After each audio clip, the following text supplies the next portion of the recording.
see everyone here this morning. We'll take a song book, turn to page 947. That was the first song this morning. Brother Kurt Tate will lead the song service for us. Open prayer for the Lord Call, closing prayer for the Michael Hahn, and scripture reading Brother Bobby Model from Romans 8.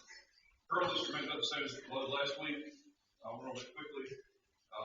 Ellen Mitchell, Sri Atkins, Ronnie Martin, Mother, Open, Little Hawk, Melvin Cray, Michigan, Jim Hicks and Wayne Ellis, Amy McAllister, Tim Butler, Melissa Mother's father, and Terry Duke's wife, Leanne Duke, been placed in hospice care still. So keep all these in your thoughts and prayers.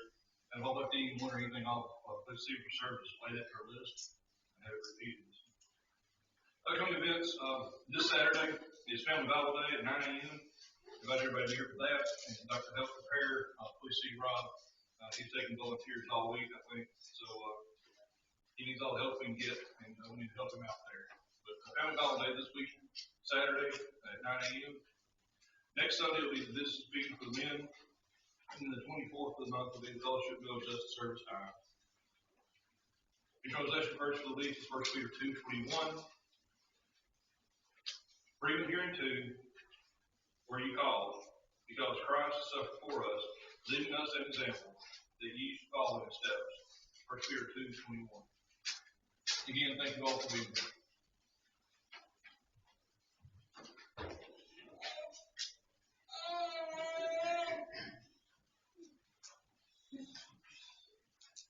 $947 will be our first song. We'll sing this and then we'll have our scripture reading this morning. 947. Jesus, let us come to know you. Let us see you face to face. Touch us, hold us, use us, mold us, only let us live in you. Jesus, from us ever nearer, hold us in your loving arms, wrap us in your gentle presence when we in us bring us home.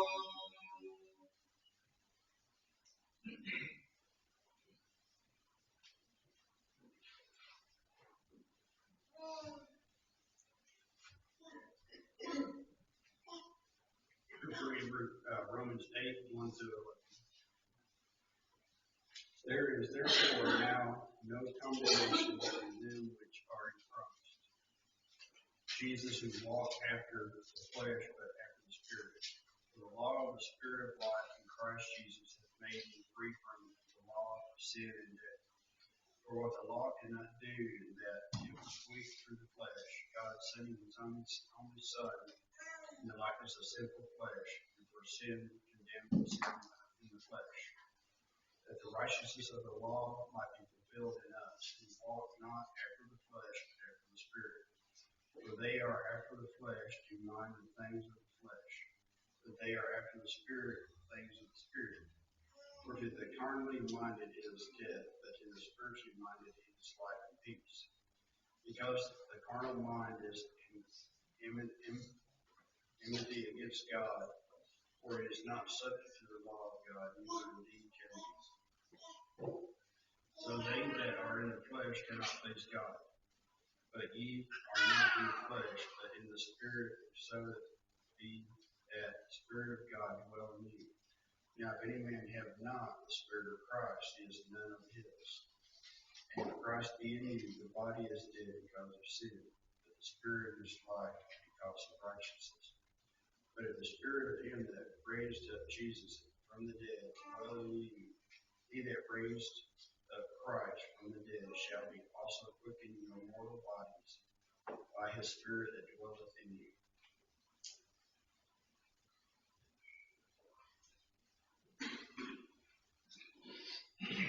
The song before we go to God in prayer will be 542. 542. Pure in heart, O God.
Father, we're grateful for this beautiful Lord today.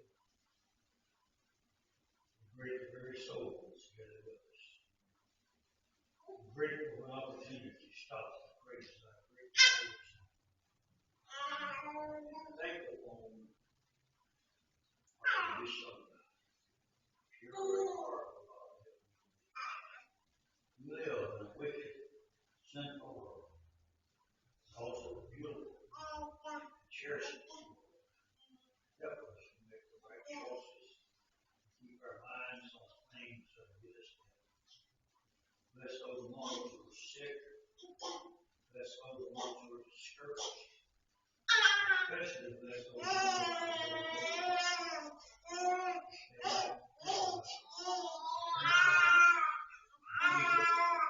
cross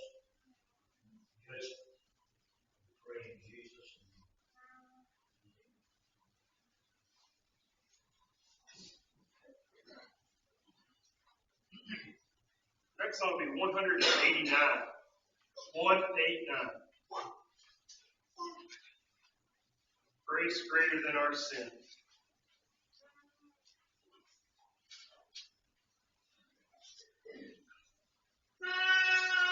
Marvelous grace of our loving Lord, grace that exceeds our sin and our guilt. Yonder on Calvary's mount thou poured, there where the blood of the Lamb was spilled. Grace, grace, God's grace, grace that will pardon and live within. Grace, grace, God's grace, grace that is greater than all our sin. Sin and despair like the sea waves cold, threaten the soul within front and lost. Grace is greater, yes, grace untold. Point to the refuge, the mighty cross.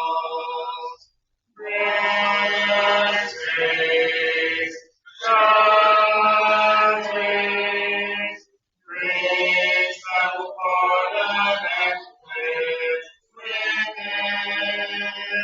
Grace, grace, God's grace, grace that is greater than all our sin.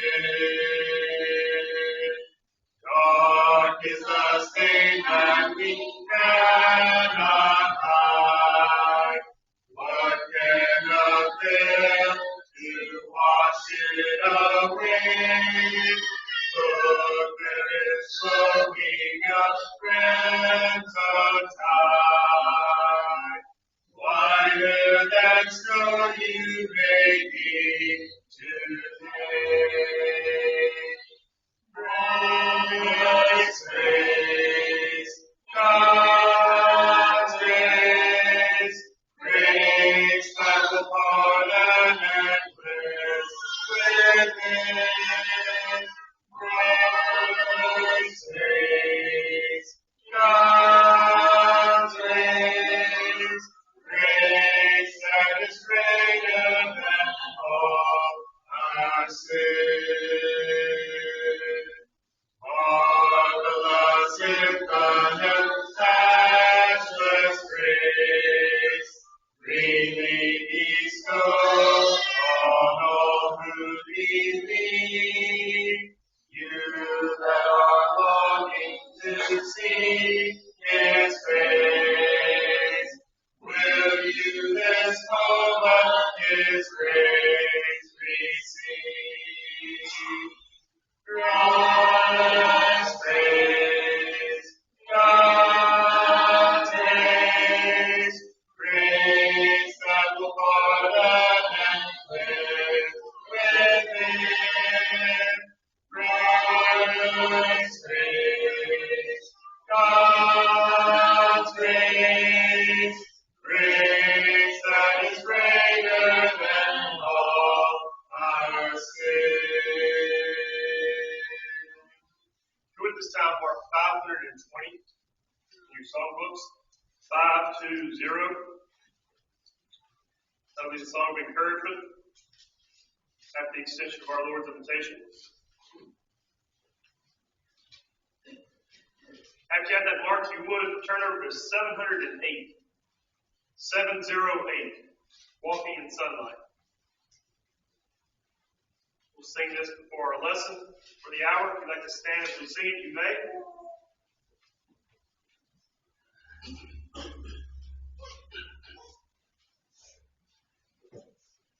Walking in sunlight all of my journey, over the mountains, through the deep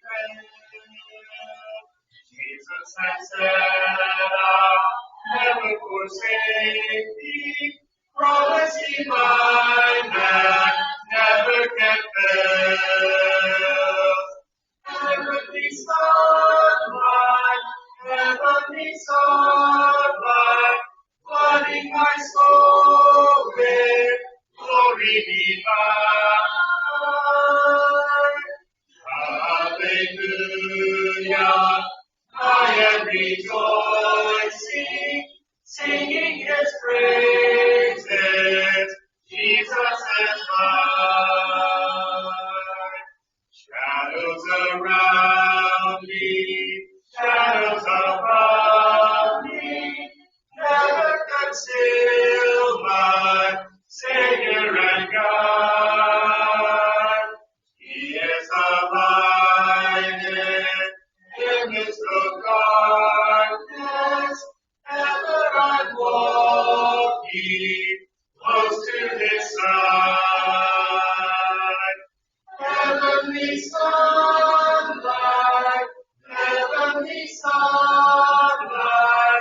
flooding my soul with glory divine. Hallelujah, I am rejoicing, singing His praises. Jesus is mine. In the bright sunlight, ever rejoicing, pressing my way to mansions above, singing His praises. Gladly I'm walking in sunlight above.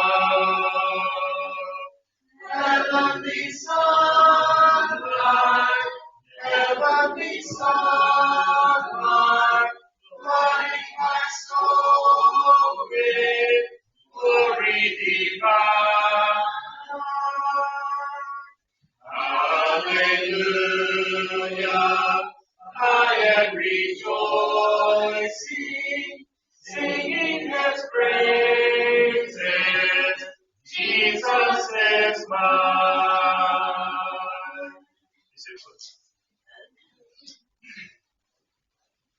I want to welcome you this morning. It's good to be with you. Appreciate so much your presence. What a great privilege it is to gather together on such a beautiful day and to think about those things that are eternal in nature, to sing together the hymns that we've sung, to consider our desires to be pure and holy in the presence of God, to think about the glories that lie in front of us, the things that challenge us and stand in our way, and to consider the fact that Christ is always with us and will help us along life's way to the end of this journey. Before we begin our lesson, just a couple of things that I want to make mention of. Of course, in the announcements that was mentioned, Family Bible Day is this coming Saturday. Hope everybody will make plans to be a part of that. We're looking forward to that and making arrangements for it. If you'd like to be a part of it, we can always use your help. And we're going to be doing some things along the week to get ready for that. And I hope that you will make plans to be here. There's classes for everybody, things for everybody to do, and we'll have a great day Saturday, I do believe. There's one other thing that I want to make mention of, and it has gone out of my mind. That one thing that didn't make David aware of, Brother John Shannon's holding a meeting over in Cheatham County this week, starts today and goes through Wednesday night. It's the Mount Olivet Church of Christ. Brother Pete Krantz preaches over there, and I know that John would love to see any of you if you could make it over there and encourage him and be with him in that gospel meeting. So don't have all the details on that, but I know that it starts today and it's Mount Olivet. So if you can do that, that would be great as well. This morning, as we discuss the Word of God together, we want to think about Christ as our pattern. Jesus Christ is our pattern. We talked about 1 Peter in our internalization verses, 1 Peter 2 and verse 21. It says, "For even hereunto were ye called, because Christ also suffered for us, leaving us an example that ye should follow in his steps. Patterns.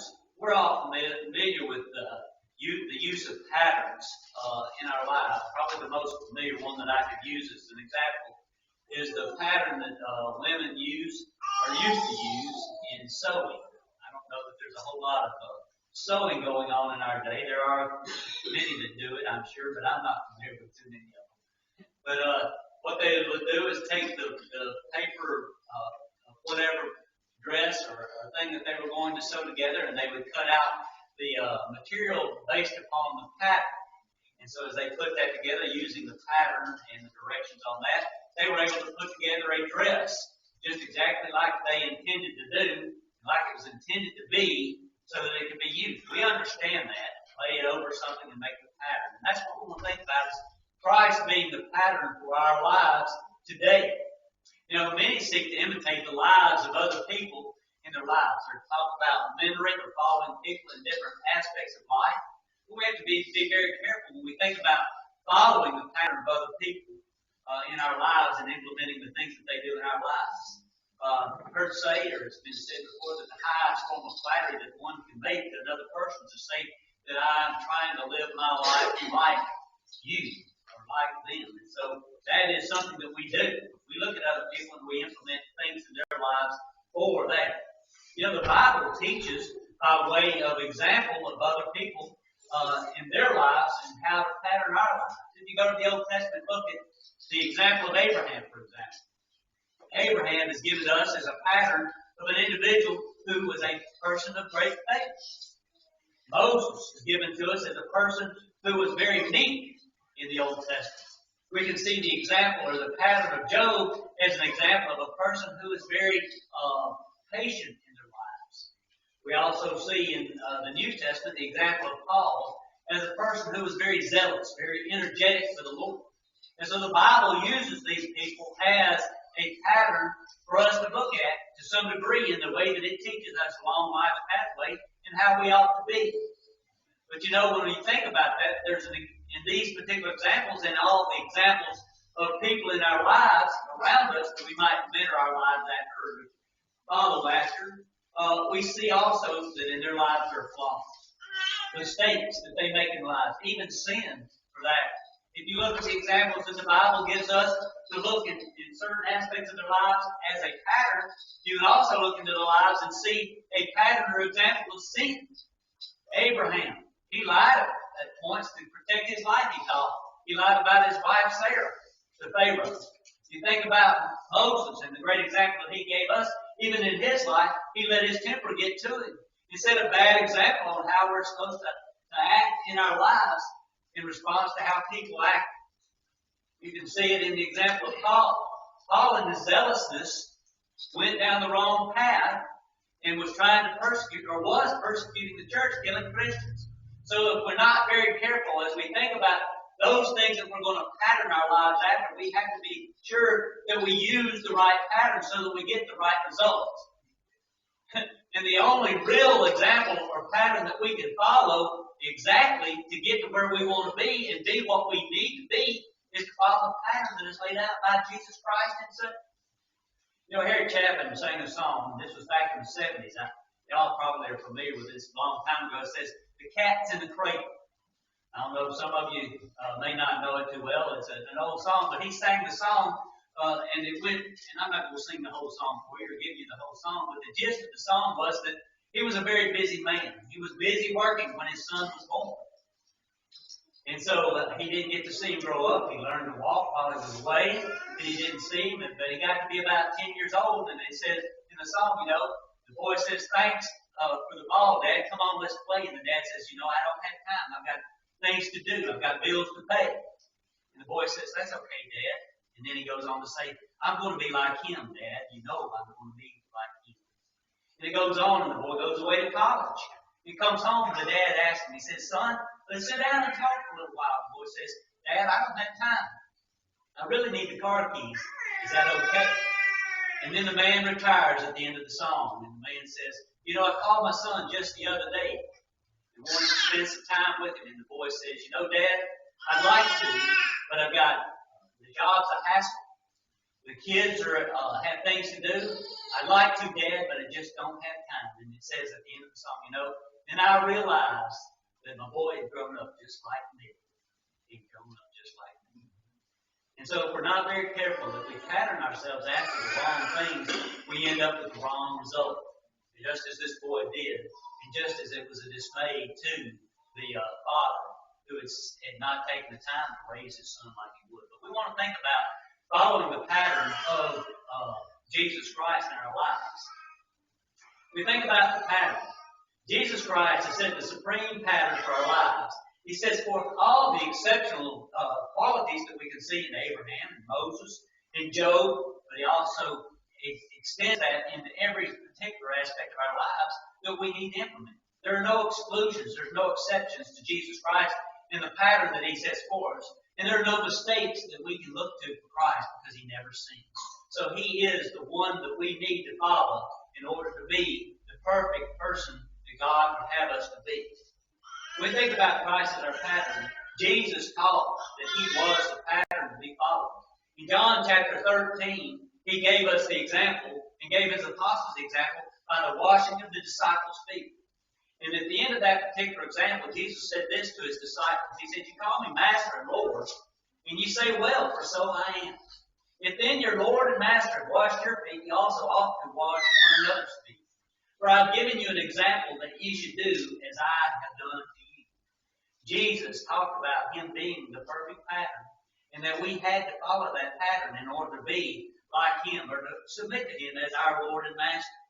The Bible talks about following the pattern of Jesus Christ on multiple occasions. Think about what is said in 1 Corinthians 11:1.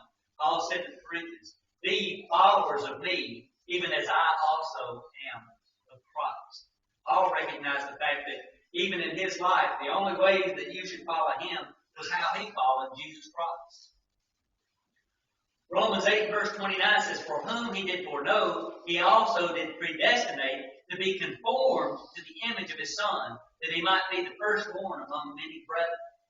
To be conformed to the image of God is what we're striving to be, or the image of Jesus Christ is our goal in life. Is it really what we're set as our standard in life? Is that what we want to be? Is that the supreme goal that I have in life, is to be more and more and more and more like Jesus Christ? Or is it something else in life? Do I have a higher desire, goal, priority in my life than to be like Jesus Christ? Most people don't have Christ and being like him as their perfect, as their top priority. And unfortunately, that's the problem in the world, and has become the problem in the church as well. What does it mean to be conformed to his image? When we talk about being conformed to the image of God, we're not talking about a physical shape. We understand that. We don't even know what Jesus Christ looked like. We can't be formed to the physical image of Christ. It has to be talking about the spiritual image of Christ. The mind of Christ is what we're talking about. Being conformed to the mind of Christ. Philippians 2 and verse 5 says, "Let this mind be in you, which was also in Christ Jesus." When we talk about being conformed to the image of Christ, we're talking about conforming our thinking the way that Christ thought. And so it shows out in our lives. It becomes a way of life for us in how we think. But when you think about the disregard for the pattern, there's a lot of examples in the Old Testament. Well, first of all, there's good examples of people who followed the pattern in the Old Testament. Think about what it said about Noah. Noah chapter 6 verse 22, it says, "Thus did Noah, according to all that God commanded him, so did he." He followed explicitly the pattern that God laid out in the building of the ark, in preparation for the flood. He did it exactly like God said. Chapter 7, verse 5, it says, "And Noah did according unto all that God commanded him." He followed the pattern exactly.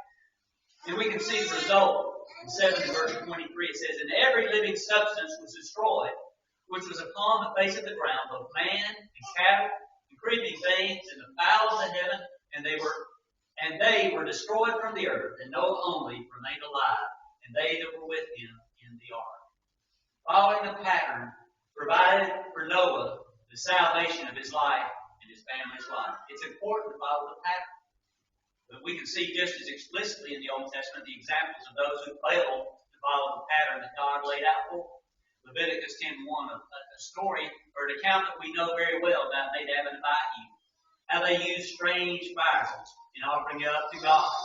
They didn't follow the pattern that had been laid out, and what happened to them? God struck them dead with fire from heaven. Failure to follow the pattern is a sure way to be destroyed by God. We think about us in the story of the moving of the ark by David, and how he reached out and touched the ark with his hand, was struck dead by God there on the spot. They had failed to follow the pattern on how to move the ark about.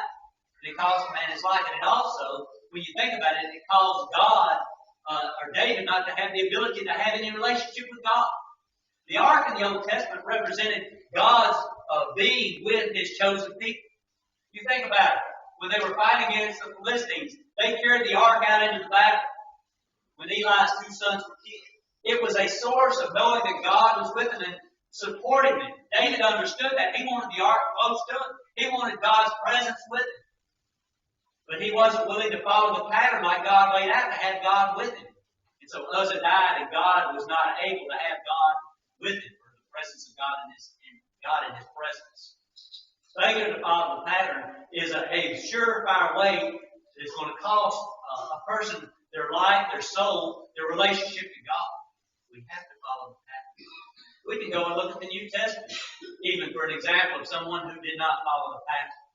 In Acts chapter 5, starting in verse 1, it talks about Ananias and Sapphira. They didn't follow the pattern for giving. Did they give? Yes, they gave. They took it and brought on the Lord's Day and laid it at the apostles' feet, just like many of the others in the church did as far as in their offering. But they didn't have the right heart. They didn't follow the pattern. When we think about worship to God and following the pattern, we're very explicit or desire very much to have the right pattern in the way that we do things. The physical things that we do, the 5 acts of worship. We're going to be right on that. But that's not all that John 4 verse 24 talks about. It talks about the pattern of heart.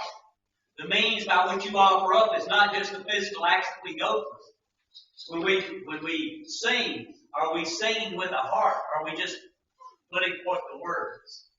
When we give, are we giving as the Bible explicitly commands with a joyful heart? Some people pray at times, let us be joyful givers, and then whatever they've got in this pocket is what they put into place. They make no preparation for or have intention in giving in the Lord's church. So we understand that the pattern is not just the physical means or the accepted way of doing things, but it also contains the mind. That's what we're called the mind of Christ. Do we have the mind of Christ? Is our image like the image or the Spirit of Jesus Christ Himself? Because that's the only way that we will be right, is if we are doing it the way that Jesus Christ set for us. Are we expressing the mind of Christ? Are we following after the pattern that Jesus Christ has laid out for us?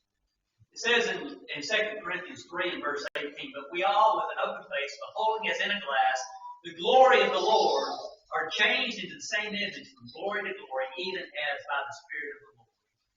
We talk about having Christ as the pattern of our lives. 2 Corinthians 3 and verse 18 says, it's like looking in a mirror. It's like looking into a mirror when we look into the mind of Christ. And as we look into the mind of Christ, it reflects back on us as to how we display before the world. And so when I think about being or following after the pattern of Christ, when I look into the mirror and I see the reflection, is that what is shown to the world? Or is it something different that's out there? So when we look into the mirror of Christ, what do we see? And when we see it, is it something that I'm displaying in my life? Is that what the world sees in me? James chapter 1 verse 25 says this, but whoso looketh into the perfect law of liberty and continueth therein, he being not a forgetful hearer, but a doer of the word, this man is blessed in his deeds. The mirror that we're looking into to see the image of Christ, to see the mind of Christ, is the Bible. There's no other way that we can find what Christ's pattern is. So many people say, oh, how I love Jesus. Oh, how I believe that Jesus Christ is the Son of God. Oh, how I believe He's the Savior of the world. Oh, how I believe He's my Lord and Master. But they're not even looking into the mirror to see what the image of Christ is. They fail to go to Bible study. They fail to take time on a daily basis to open the Word of God to see the image, to see the pattern. That's it. We have to open the book in order to have the pattern, in order to know that we're doing the right things in the way that we ought to be doing. And many times we see the pattern of Christ, but we don't implement it into our lives. We have to be implementing it. We have to be working out what we see in the mind of Christ. What patterns do we see when we open up and see the image of Christ before us? What does Christ display as a pattern that we have to implement into our lives? First, when I think about the pattern that Christ lays out that I have to submit in my own life, is that of submission to the will of God. John 6 and verse 38. For I came down from heaven not to do mine own will, but the will of Him that sent me. Pretty clear. Pretty easy to understand. But then let's go a little bit further in verse 39 and think about the submission to God's will. Jesus said this, and this is the Father's will, which He hath sent me, that of all which He hath given me I should lose nothing, but should raise it up again at the last day. Christ had a specific set of instructions that He had to follow in order to be the pattern that God wanted Him to be before us. And that was that He was going about to save those who could be saved. Jesus' will, or following God's will, Jesus went about trying to save the lost. When I think about the pattern that Christ has laid out for me, what am I doing to follow that pattern, to have an influence on people so that they can be saved? Am I being about my Father's business, trying to do the preaching of the gospel or the teaching of the gospel or the influencing of the gospel upon those who I come in contact with, my family, my co-workers, those that I go to school with? Am I following Jesus' pattern, or is the gospel something that is not very much a part of my life? Secondly, when I think about the pattern of Christ that we see in the mirror that we should be reflecting, it's about the pattern for humility. We go to the Old Testament in Isaiah, a very beautiful passage that describes Jesus Christ as He would come on the scene. In Isaiah 53:7, He was oppressed and He was afflicted, yet He opened not His mouth. He is brought as a lamb before the slaughter, and as a sheep He is before the shearers is dumb, so openeth He not His mouth. He was taken from prison and from judgment, and who shall declare His generation? For He was cut off out of the land of the living. For the transgression of my people was He stricken. Jesus Christ, spoken of by the prophet Isaiah as a man of humility. He didn't stand up for Himself because He came to take upon Himself the sins of ours and help us be saved, allow for us to be saved. If you think about what this talks about, the pattern of humility in Christ, in Acts chapter 8, as the Ethiopian eunuch was riding along in the chariot, Philip ran up to him. He was reading this particular passage of Scripture. And it says, in the place of Scripture which he read was this: He was led as a sheep to the slaughter, and like a lamb dumb before his shearers, so opens not his mouth. In his humiliation, His judgment was taken away, and who shall declare His generation? For His life is taken from the earth. It says, and the eunuch answered Philip and said, I pray thee, of whom speaketh the prophet this, of himself or of some other man? Verse 35 says, and Philip opened his mouth and began at the same Scripture to preach unto him Jesus. The perfect example of the mirror of Christ's example, or pattern for us, was how Philip went about to teach the eunuch about what he had to do to be saved. The mirror reflects also for us the pattern of self-sacrifice. Consider Jesus Christ. What do we know that He owned? We know He didn't have a nice house. We don't know that He had anything other than the clothes on His back. When He was crucified, what did they do? They cast lots for His clothes. Jesus shows us a pattern of self-sacrifice. But more so, even in the fact that Jesus Christ did not have anything on this earth. We look back a little bit further to what He left, the glory of heaven, equality with God. And that was what He sacrificed in order to provide for us the hope of eternal life.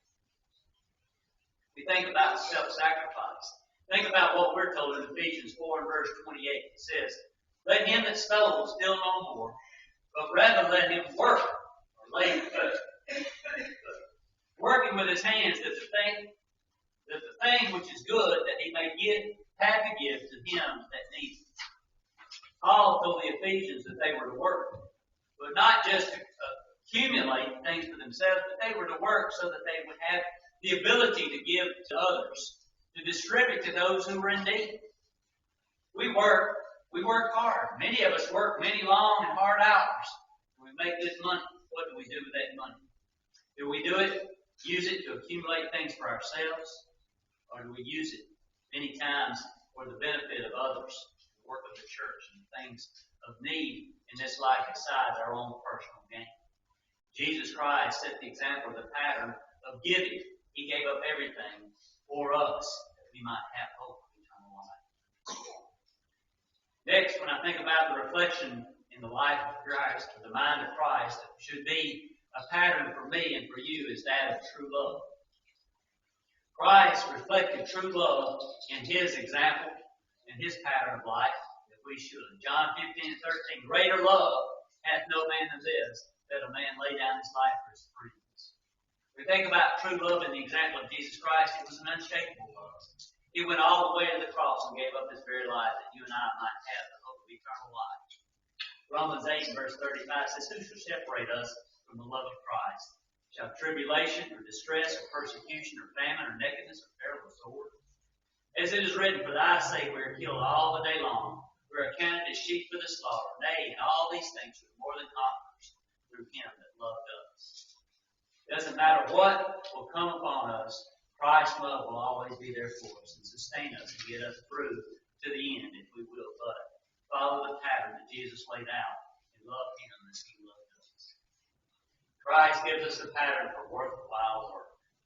John 17 and 1, these words spake Jesus and lifted up his eyes to heaven and said, Father, the hour is come, glorify thy Son, that thy Son also may glorify thee. As thou hast given him power over all flesh, that he should give eternal life to as many as thou hast given him.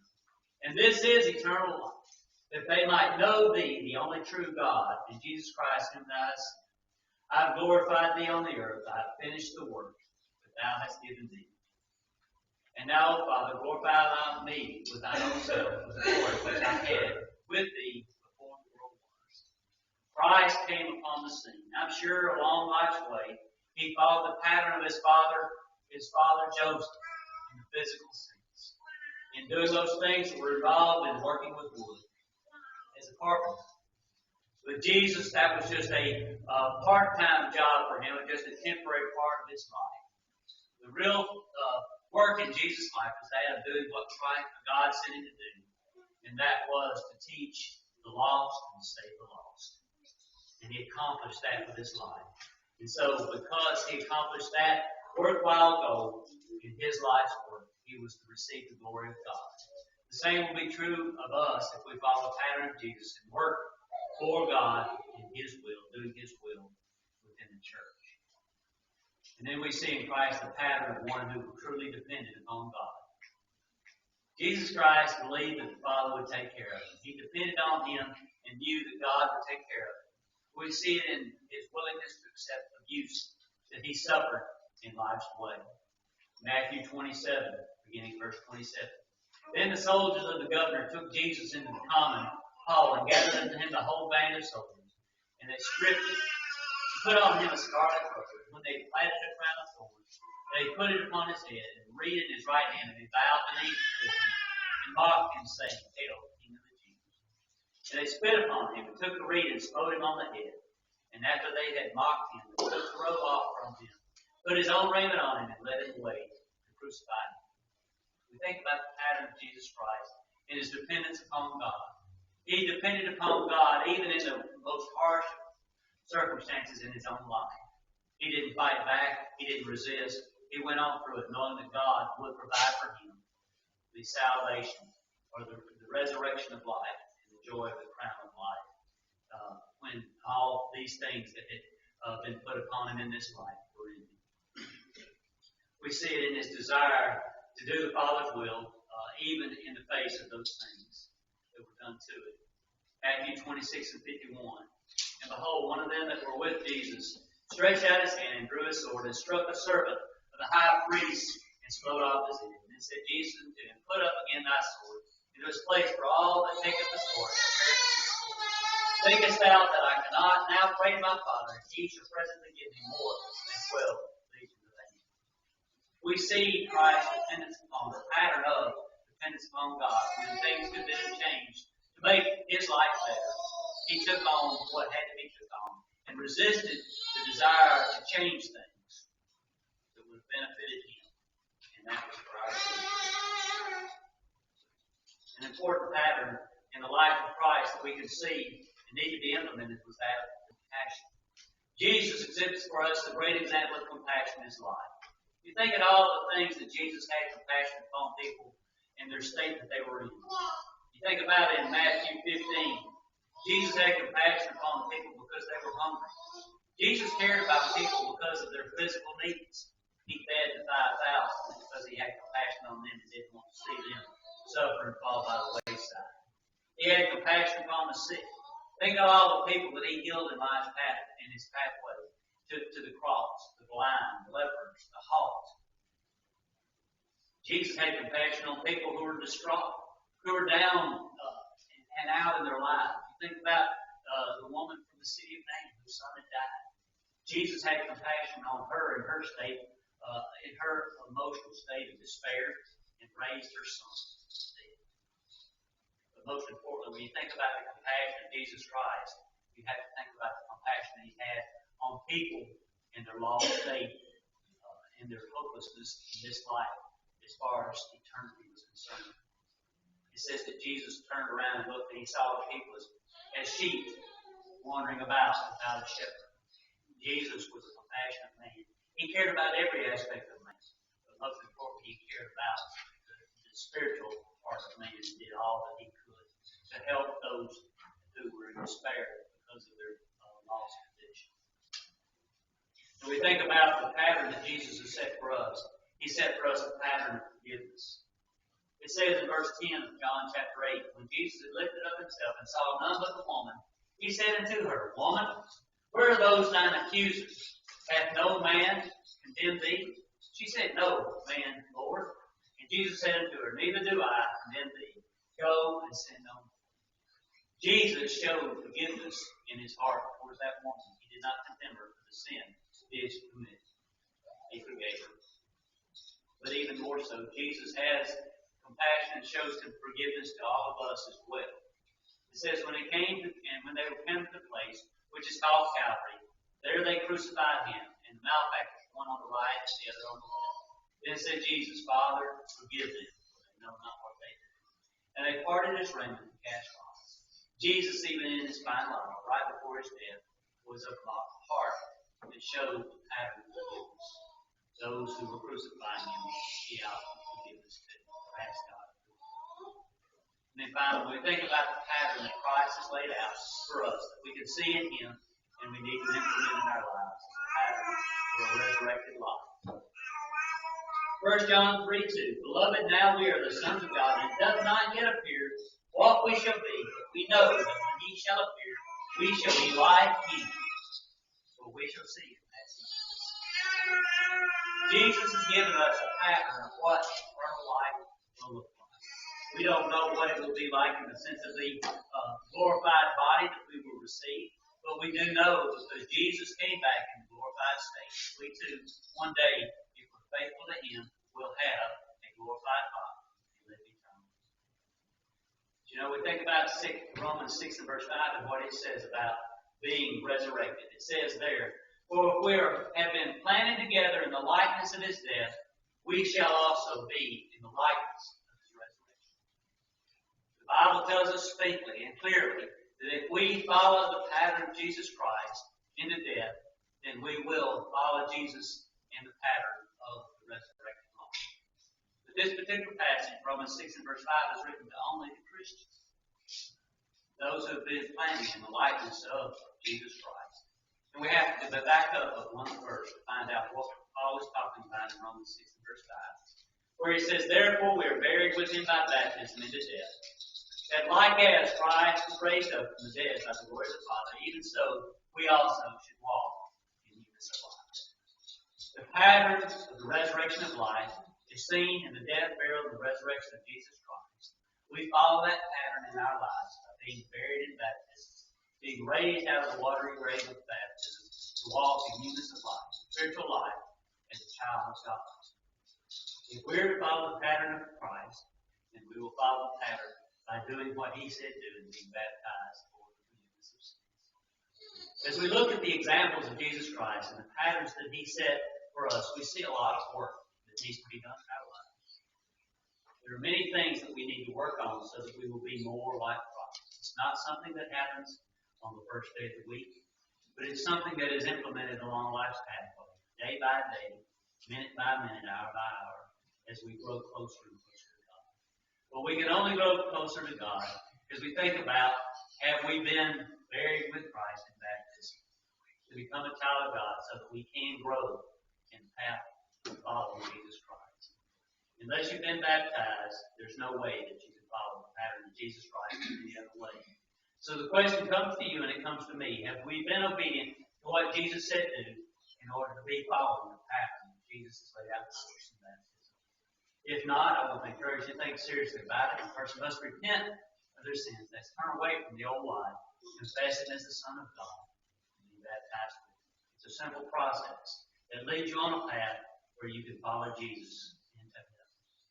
If you've done that and you haven't been faithful, then you can begin again to follow the pattern that Jesus laid out by doing the things that are required of us and confessing those things that are wrong in our lives, praying for forgiveness, repenting of it and praying for forgiveness. If you need to be recipient of God's grace and be obedient to what Jesus said to do, I want to encourage you to do that as we stand in Christ. Hear the sweet voice of Jesus say, "Come to me, I am the way." Hearken the loving God for He loves you so.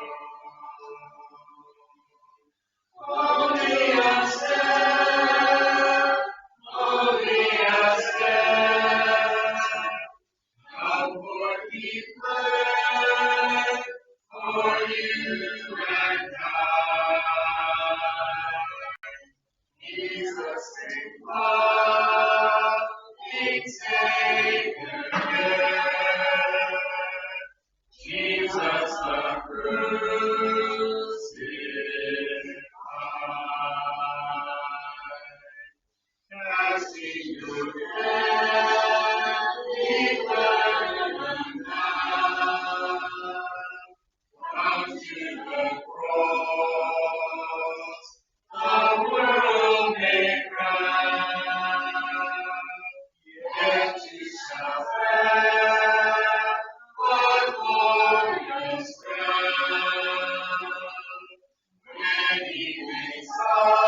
Be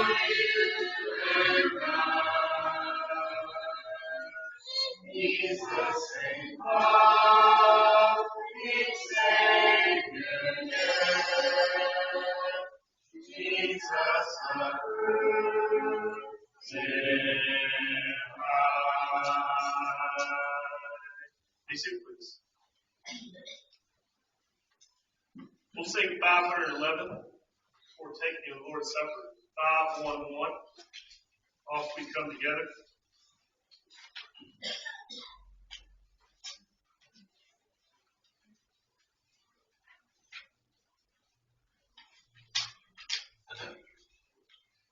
Off we come together. Off we sing and pray.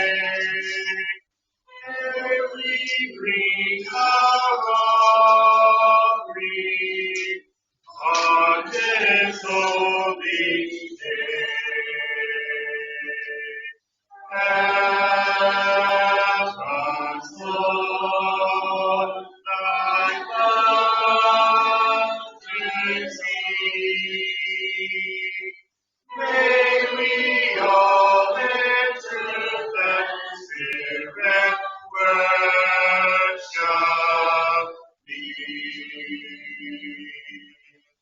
May we keep in memory all that thou hast said. May we truly worship as we eat the bread. Help us, Lord, thy love to see. May we all in truth and spirit worship thee. May we all in spirit, all with one accord, take this cup of blessing, given by the Lord. Help us, Lord, thy love to see. May we all in truth and spirit worship thee.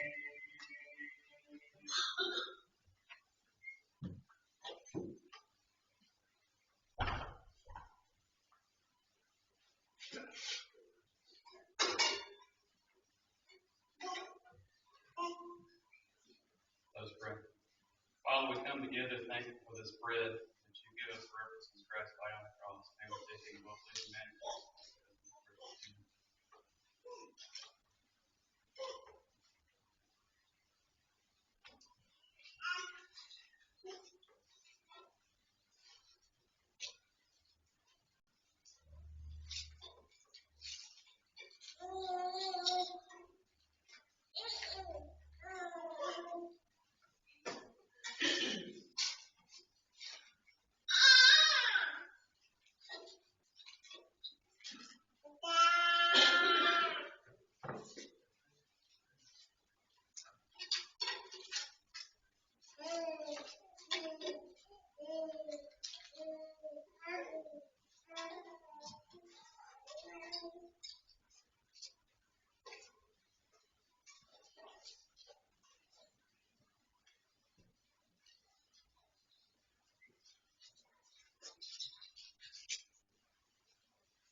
praising, we come to you and thank you for this fruit of the vine, which is us as Christians versus your son's blood that was shed on the cross for the remission of our sins. Good are the ones that take of it and do it in the what they see.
Heavenly Father, we're grateful for another chance we can come together to worship.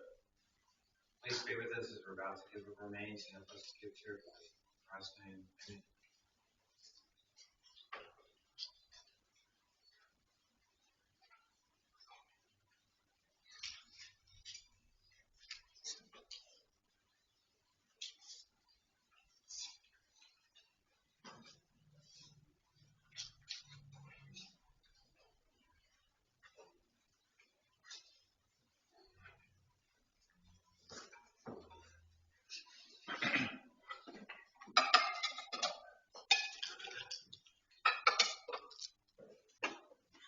Thank you again for being here this morning. Hope you can be back tonight at 6 p.m. Also want to thank you for the singing this morning. You all sounded great. Our final song this morning will be 679. 679. We'll know we are Christians. We'll sing the first and last verse of this song, and we'll have our closing prayer. If you'd like to stand, that'd be great.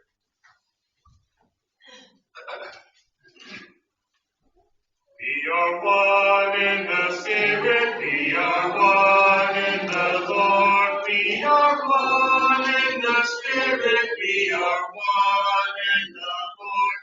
And we pray that our unity may one day be restored. And they'll know we are Christians by our love, yes, they'll know we are Christians by our love.